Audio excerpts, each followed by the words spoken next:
Yeah, what is it? Is it just control, power, sex? Um, 'Cause it's not the money as far as Rex goes. and it's frequently not actually sex as such, um, which is something I didn't know. It's listed in the DSM-5, which is the descriptor of all illnesses or whatever conditions for, I guess, America and the world, as a personality type, not as an illness. So, but where does personality come from? It's as if they're pre-wired for that. And it might be that they have to be kicked off with something. Um, but the interesting thing I notice is if you have a family with lots of kids in it, say 3 to 5 or even more, there's at least one. And this is what kind of throws me. How did that one kid in that family become such an asshole and a con artist or whatever else when all the other kids are really lovely and pleasant? What was it about that one child? And I can look at the families I've known over the years and I can pick out the kid. Then, if I look at my situation, okay, my father was a narcissist, and me being empathic meant that at a very young age I was trying to fix them because they were all screaming at each other.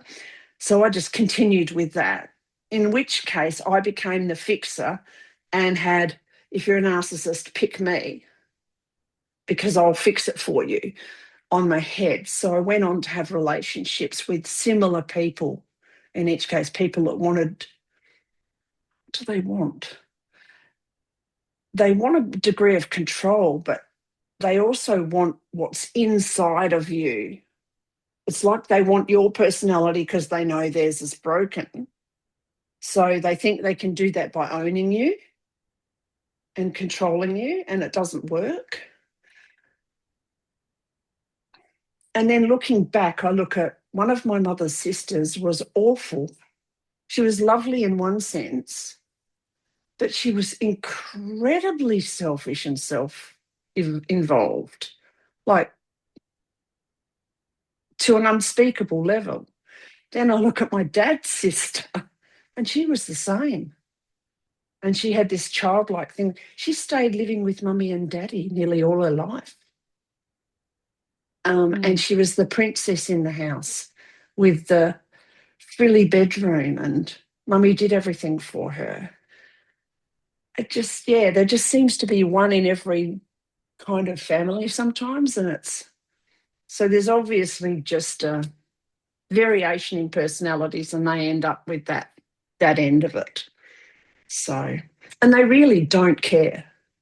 They don't Mm. care about other people at all. There's no empathy, no capacity for empathy. Um, it's all about their needs being met. They can play the game, they can act really well, but they can't mask it forever. And once people work it out, they're they really hate people that can see them. So yeah, why do we end up with them? Because they see us as a source of supply for what they want. They never get it Mm. because they can't get it from other people. So Mm. insidious, isn't it? Yeah, it is. But what have we learnt from it? I mean, I gave too much. I prioritised loyalty over everything else. I I did my values at one stage and loyalty was really high, but my loyalty's been misplaced. So it can't be that high. People have to earn that loyalty.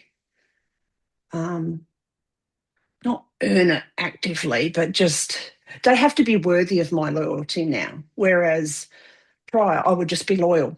Just I made this decision. It's my bed. I'll lay in it. I'm stuck here. Whereas I've shifted from that. So Mm. certainly there's a lot of lessons that have come out of it. What What have I learned? changes? Yeah, and what changes do you see in yourself that are healthier for you?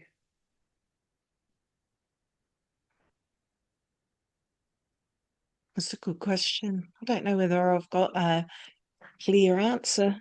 Oh, Um, fair enough. one of the, I guess one of, yeah, because it's just been this rabbit warren of trying to work out in my own head, how did I get in the situation that I found myself in, and then so that I don't go there again. And what Yes. was it? And I guess was realizing that I just had a whole lot of thought processes that weren't correct. They were just lies. Weren't serving you well, or they Well, were lies. some of it was lies, like some of it was just misunderstanding of the world, I guess. But yeah, so I don't know. It's really weird because I've been thinking about this for years. So you Mm. would think that I would have a really clear answer, wouldn't you?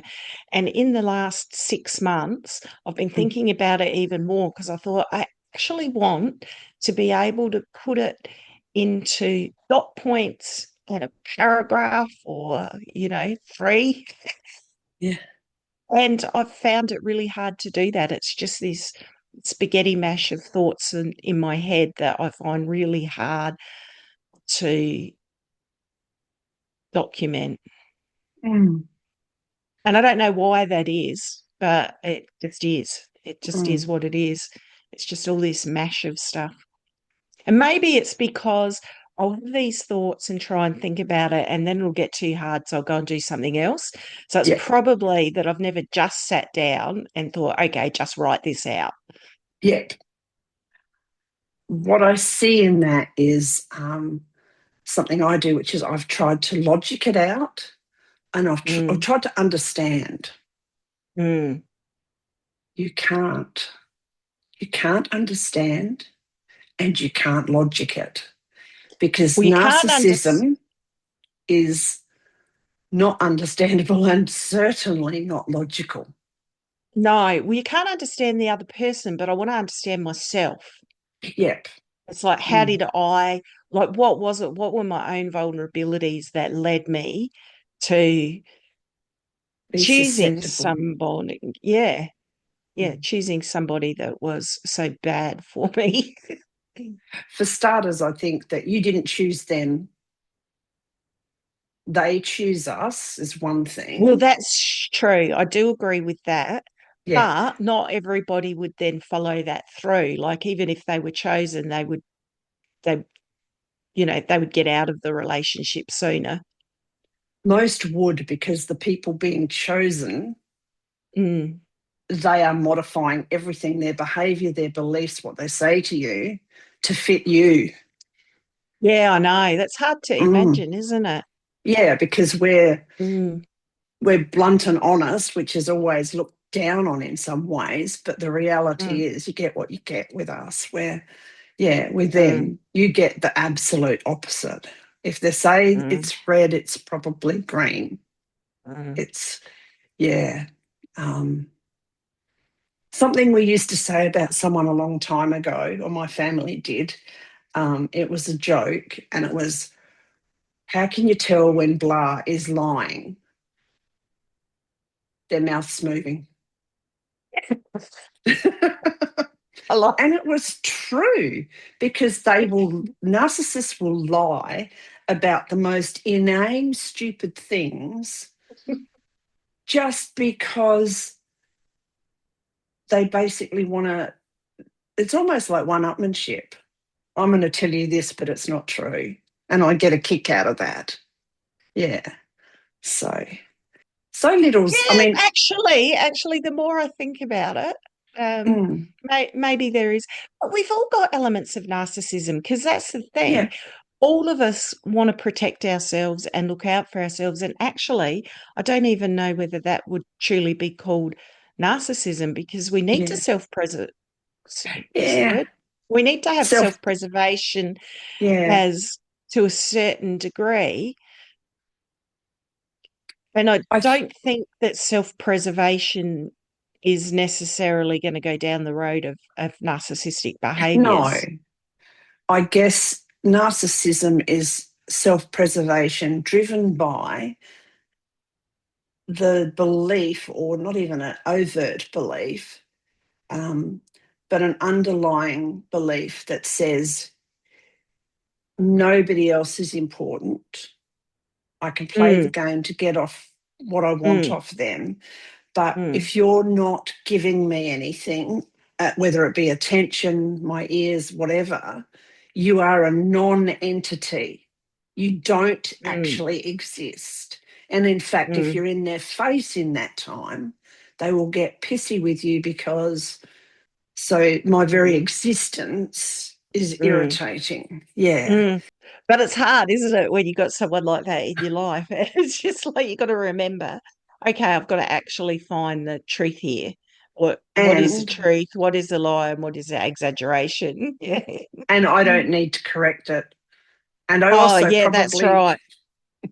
and I don't need to stand next to them and go when someone's when they're talking to someone so the person Uh, knows it's bullshit. yeah, yeah. No, It's not no. necessary.